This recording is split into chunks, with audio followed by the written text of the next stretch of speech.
Assalamualaikum warahmatullahi wabarakatuh. Ketemu lagi dengan saya Melina Ekain Fitri. Kita akan membahas mengenai analisis korelasi sederhana. Ya. Sebelumnya kita udah membahas mengenai analisis regresi linear sederhana. Nah, sekarang kita akan bahas korelasi dengan metode least square. Contoh yang kita pakai adalah contoh yang sudah kita bahas di analisis regresi linear sederhana. Ya. Di sini ada dua variabel X-nya adalah tinggi badan dan variabel Y-nya adalah berat badan. Dalam korelasi sebenarnya X dan Y itu tidak masalah bertukar ya, karena dia hubungannya adalah timbal balik ya. Jadi dia tidak ada pengaruh di pengaruh, tapi dia hanya hubungan saling berhubungan atau tidak berhubungan, atau kuat atau lemah ya. Untuk pengerjaannya kita bisa gunakan rumus yang sudah terlihat di sini ya. Kita tambahkan aja kolom-kolomnya. Cara pengerjaannya sama dengan analisis regresi yang sebelumnya ya. Berarti kita harus hitung yang pertama adalah XY ya. Lalu kita harus hitung X kuadrat, berikutnya adalah Y kuadrat.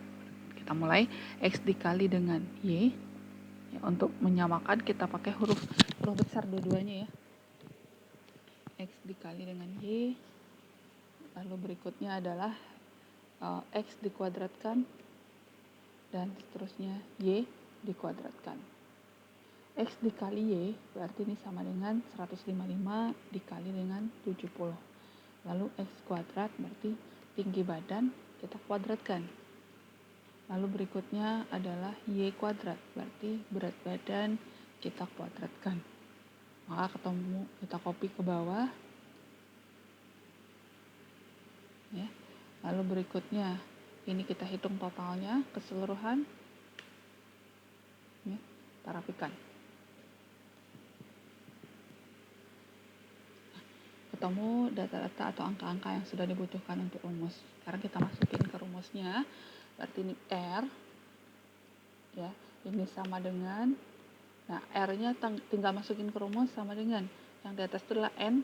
N-nya berapa? 12 ya, dikali dengan sigma XY. Berarti kita akan menghitung totalnya sigma XY, jumlah sigma XY ini ya. Oke, enter. Dikurang sama dengan sigma X kali sigma Y, berarti tinggi badan totalnya dikali dengan berat badan totalnya ya. Lalu berikutnya untuk penyebut yaitu akar dari, berarti SQRT ya, sama dengan SQRT dikali N. Oke, kita pakai kurung 2 kali karena ini tanda negatif ya.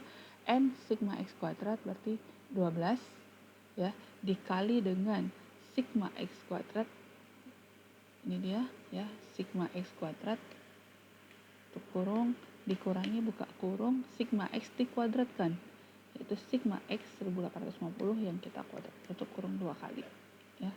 Lalu dikali dengan sama dengan SQRT, ini untuk yang Y nya, buka kurung 2 kali, berarti N sigma Y kuadrat 12 dikali dengan sigma Y kuadrat ini ya. Lalu tutup kurung dikurang sigma Y dikuadratkan pangkat 2 tutup kurung.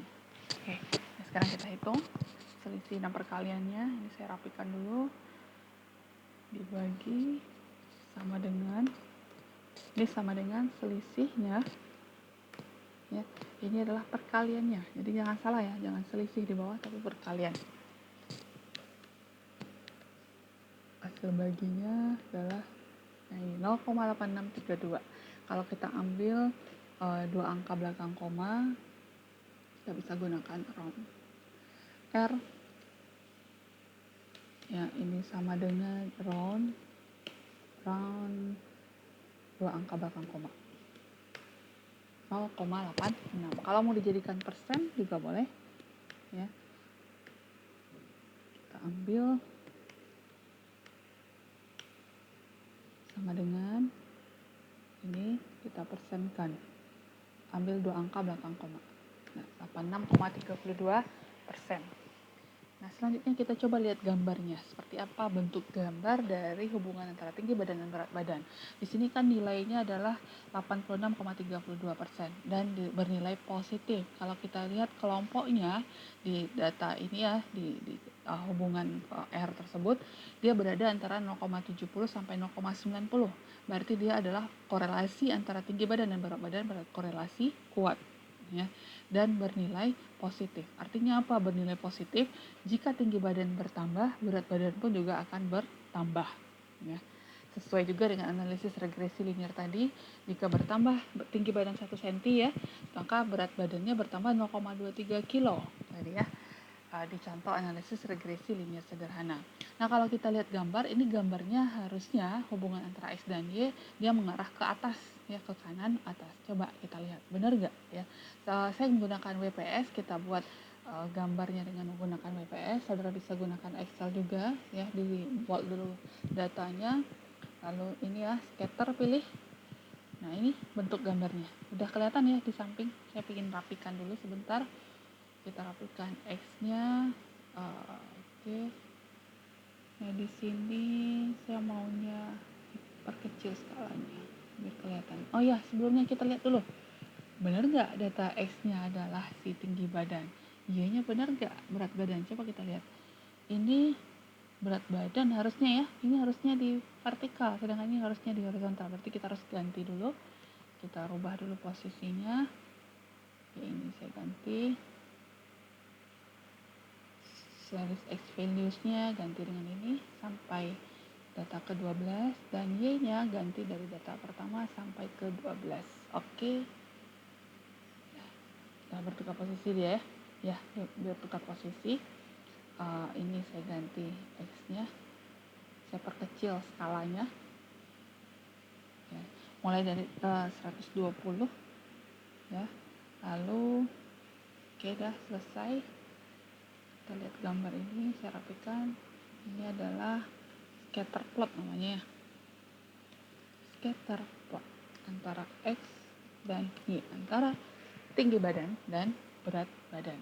Nah, kalau mau lihat garisnya, ini kalau dilihat dari gambar dia udah naik ke atas ya. Kalau mau lihat garis linearnya, kita bisa lakukan di sini trend line, pilih yang linear. Nah, nanti akan kelihatan gambarnya. Nah, ini garisnya, titik-titik ya. Dia garisnya mendaki ke arah kanan, naik ke atas. Artinya apa?